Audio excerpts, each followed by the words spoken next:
এই কড়া গরম থেকে স্বস্তি পেতে একটু কাশ্মীর বা মানালির মতন বরফের জায়গায় যেতে পারলে কতই না ভালো হতো, তাই না? কিন্তু আমি যদি বলি কাশ্মীর বা মানালি না গিয়ে তোমরা কলকাতার বুকে কাশ্মীর বা মানালির মতন ফিল নিতে পারবে, তোমরা কি সেটা বিশ্বাস করবে? তো চলো আজকের ভিডিওতে তোমাদের দেখাবো কলকাতার বুকে থাকা মিনি কাশ্মীর, যেটা আছে আমাদের কলকাতার এই নিউ টাউনের অ্যাক্সেস মলে। আর অ্যাক্সেস মলের এক্স্যাক্টলি কোথায় আছে এই জায়গাটা আর তোমরা কিভাবে যেতে পারবে সবকিছু দেখাবো আগে ভিডিওতে। আর এখানে ঢোকার টিকিট মূল্য কত টাকা এবং কোথা থেকে তোমরা জ্যাকেট জুতো এসব সংগ্রহ করবে সবকিছু দেখাবো। তো ভিডিওটা খুবই ইন্টারেস্টিং হতে চলেছে, তো ভিডিওটা না টেনে শেষ পর্যন্ত দেখার অনুরোধ রইল। আর এখনো যারা সাবস্ক্রাইব করেনি অবশ্যই সাবস্ক্রাইব করে নিও। তো চলো ভিডিওটা শুরু করা যাক। তো গাইস সকাল সকালে আমরা চলে এসেছি সল্টলেক সেক্টর 5-এ। এখানে আমাদের একটা কাজ ছিল, আর এখান থেকে আমরা যাব নিউ টাউনের অ্যাক্সেস মলে। আর তোমরা যদি শিয়ালদা থেকে ডাইরেক্ট অ্যাক্সেস মলে আসতে চাও তাহলে তোমরা বাসে বা উবেরে আসতে পারো। তো আমরা এখান থেকে একটা উবের বুক করে নিয়েছি। তো তোমরা যারা আসবে তাহলে বলবো যে উবেরটা বুক করো না, কারণ উবের একটু বেশি টাকা খরচ হয়, তার থেকে তোমরা বাসে আসতে পারো। তো আমরা যেহেতু এখান থেকে কোনো কিছু চিনি না যে কোথায় বাস স্ট্যান্ড আছে বা কোথায় থেকে বাসে উঠতে হবে, তাই আমরা উবেরটাই বুক করেছি। আর যদি তোমরা 4 জনের একটা গ্রুপ থাকো সেক্ষেত্রে তোমরা উবের বুক করতে পারো, সেক্ষেত্রে তোমাদের লাভই হবে। আর যদি তোমরা একজন আসতে চাও সেক্ষেত্রে তোমরা র্যাপিডো বুক করতে পারো, র্যাপিডোতে অনেক অল্প খরচে তোমরা চলে আসতে পারবে। তো এগুলো বেসিক জিনিস তোমরা হয়তো সবাই জানো। তো চলো দেখতে দেখতে আমাদের উবেরটাও চলে এসছে। চলো যেতে যেতে কথা হচ্ছে। তো বাইরে যেহেতু প্রচুর গরম তাই খুবই ঘন ঘন পানি তেষ্টা পাচ্ছে, তো একটু পানি খেয়ে নিলাম। আর কলকাতার সল্টলেক সেক্টর 5-এর বাড়িগুলো খুবই সুন্দর এবং খুবই রাস্তাগুলো খুবই সুন্দর, আর আমার আসলে খুবই ভালো লাগে দেখতে এইগুলো।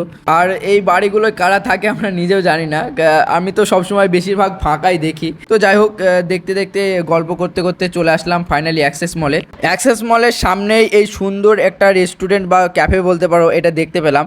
তো ভাবলাম হয়তো এখান থেকে কিছু অল্প টাকায় ডাল ভাত বা কিছু খেয়ে নিই, তারপরেই ঢুকবো। তো এখানে একটা নতুন খাবারের নাম দেখলাম, লেখা আছে পাও ভাজি। তো হয়তো ভাবলাম কিছু অন্য কিছু ভালো খাবার হবে, তো অর্ডার দিয়ে দিলাম। তারপরে আসার পর দেখতে পেলাম দুটো পাউরুটি এবং কিছু তরকারি দিয়ে নাম দিয়ে দিয়েছে পাও ভাজি।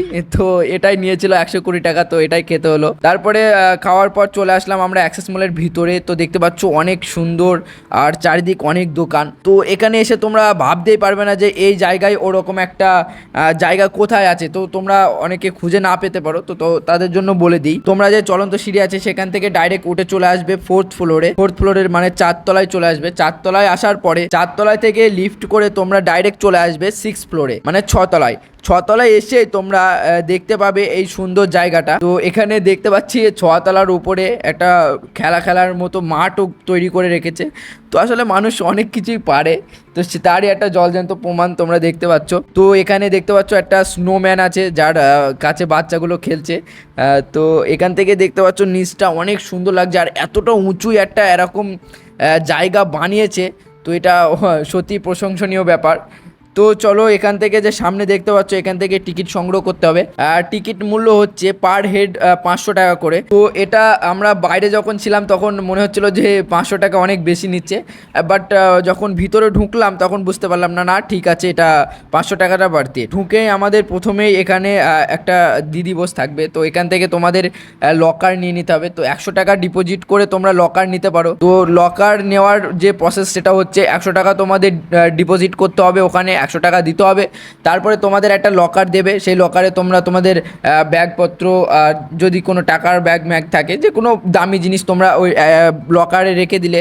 তারপরে যখন তোমরা আসবে ব্যাগ আসবে তখন তোমাদের চাবিটা ফেরত দিয়ে তোমাদের 100 টাকাটাও ফেরত দেওয়া হবে। এবার তোমাদের বলি কিভাবে তোমরা জ্যাকেট বা শুজ যেগুলো আছে সেগুলো নেবে। তো এগুলো নেওয়ার জন্য তোমাদের কোনো এক্সট্রা টাকা পে করতে হবে না, এগুলো সব টিকিটের মধ্যে ইনক্লুড। তো তোমরা এখানে এসে টিকিটটা দেখাবে, দেখানোর পর তোমাদের একটা ব্যাগ দেওয়া হবে, সেই ব্যাগে তোমরা জুতোগুলো খুলে রাখবে। তো আমরা ওখানে দেখতে পাচ্ছ জুতোগুলো সব খুলে রাখলাম ব্যাগের মধ্যে। এরপরে আমাদের জ্যাকেট দেওয়া হলো এবং একটা মোজা এবং একজোড়া জুতো দেওয়া হলো। তো এইগুলো পরতে হবে, এইগুলো পরেই ভিতরে যেতে হবে, কারণ ভিতরে টেম্পারেচার হচ্ছে -6 ডিগ্রি। মানে বুঝতে পারছো, যেখানে বাইরে হচ্ছে 38 ডিগ্রি 37 ডিগ্রি, সেখানে ভিতরে হচ্ছে -6 ডিগ্রি। তো চলো এখন আমরা জ্যাকেট এবং শুজগুলো পরে নিই। তো দেখতে পাচ্ছ এখানে ভাই পড়ছে। আমরা মানে একটা আজব লাগছে, যেখানে বাইরে প্রচুর গরম আর এর ভিতরে এসে আমরা এখানে জ্যাকেট পরছি এবং শুজ পরছি। যাই হোক, এটা একটা আলাদা এক্সপিরিয়েন্স ছিল। এরপরে আমিও পরে নিলাম, দেখতে পাচ্ছ এখানে জুতোগুলো পরে নিলাম। আর হ্যাঁ, সক্স যদি তোমরা কেউ পরে আসো সেটা তোমরা খুলে যাবে, আমরা রেকমেন্ড করবো, না হলে সক্স পরে গেলে পুরো সক্স ভিজে যায়। তো চলো এবার দেখতে পাচ্ছ এখানে একটা বাইরে পোলার বিয়ার বা সাদা ভালু যেটাকে বলা হয়, যেটাকে বরফের দেশে পাওয়া যায়। তো চলো ভিতরের দিকে যাওয়া যায়। তো এইখানে এই গেটটা খুলেই তোমরা ভেতরে দিক যেতে পারবে, বাট এর ভিতর আরেকটাও গেট আছে। এই যে সেই গেট, এই গেটটা খুলেই তোমরা একদম পুরোপুরি এন্ট্রান্স পেয়ে যাবে। তো ভেতরে ঢুকতেই কনকনে ঠান্ডা আর পায়ের নিচে বরফ দেখে তো পুরো আমরা আশ্চর্য হয়ে গেলাম যে সত্যি আমরা কি কলকাতায় আছি নাকি কাশ্মীরে আছি। তো খুবই মজা লাগছিল আর খুবই একটা আলাদাই জিনিস, কারণ 6 তলার ওপরে এরকম একটা জায়গা অসাধারণ বানিয়েছে। তো এখানে দেখতে পাচ্ছ এগুলোর পুরো রিয়েল, আর এখানে অনেক খেলাধুলো করার জন্য বল এবং অনেক কিছু রেখেছে। তো এই বলটা আমি দেখতে পাচ্ছ পা দিয়ে মেরেছিলাম, তো এর জন্য একটু ওইখানে যারা আছে তারা বললো যে এখানে পা দিয়ে মারতেও না করলো, কারণ এটা হাত দিয়ে খেলা জিনিস। যাই হোক একটু এক্সাইটমেন্টে হয়ে গেছিলো। তো এখানে সত্যি অনেকটা মজা আসছিলো, এই পুরো রিয়েল বরফ হাত দিয়ে তুলে দেখতে পাচ্ছ বরফ নিয়ে আমরা খেলছিলাম এবং পুরো খুবই মজা লাগছিল দেখতে আর কি।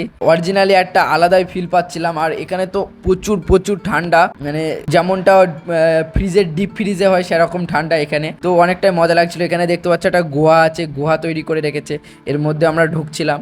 তো খুবই সুন্দর লাগছিল। এবার বলি তোমরা এখানে কতক্ষণ থাকতে পারবে। একবার টিকিট কাটার পর তোমরা 1 ঘন্টা থাকতে পারবে। এখনও টাইমটা শুরু হয়নি, কারণ যখন এরকম লাল নীল রঙিন লাইট জ্বলবে তখন টাইমটা আসলে শুরু হয় না। শুরু হবে, স্নোফল হবে, অনেক কিছু হবে। তো এখন আমরা অনেক আগে চলে এসে এনজয় করছি, তা এখনও কিছুই শুরু হয়নি। এই যে স্লাইডগুলো দেখতে পাচ্ছ এখানে সব কিছু শুরু হবে। তো ফাইনালি সব লাইট জ্বলে গেছে এবং শুরু হয়ে গেছে টাইম। তো আমরা দেখতে পাচ্ছ এখানে মজা করছি এবং অনেকজন এসছে, বাচ্চা থেকে বয়স্ক সবাই এসে মজা করছে। তো আসলে অনেক মজাদার একটা জিনিস। তো এখানে দেখতে পাচ্ছ আমি স্লাইডারে স্লাইড করছি আর একটা খুবই মজা লাগছে এখানে। আর এখানে প্রচুর ঠান্ডা, তোমরা একবারে 1 ঘন্টা তো কখনোই থাকতে পারবে না। যদি তোমরা 20 মিনিট বা 10 মিনিট থাকবে, তারপরে বাইরে বের হয়ে এসে তারপর আবার ঢুকলে, তো এভাবে করে তোমরা থাকতে পারবে। বাট 1 ঘন্টা একবারে থাকাটা একদম অসম্ভব হয়ে যায়, কারণ প্রচুর ঠান্ডা। তো অনেক মজা করবে, তোমরা আসো, এসে ঘুরে যাও। তো আমরা খুব বেশি হলে 10 থেকে 15 মিনিটে ওখানে থাকতে পেরেছিলাম, তারপরে আর ভালো লাগছিল না, তাই চলে আসলাম আবার মলে। আমরা চাইলে এখান থেকে শপিংও করতে পারো। তো আমরা অল্প কিছু শপিং করেছিলাম। আর তোমাদের বলবো একবার হলেও এই গরমে স্নো পার্ক এসে ঘুরে যাও, অনেক মজাদার জিনিস। তো আজকের ভিডিওটা এই পর্যন্ত, দেখা হচ্ছে কোনো নতুন ভিডিওর সাথে। ততক্ষণ পর্যন্ত ভালো থাকবেন, সুখে থাকবেন, খোদা হাফেজ, বাই বাই।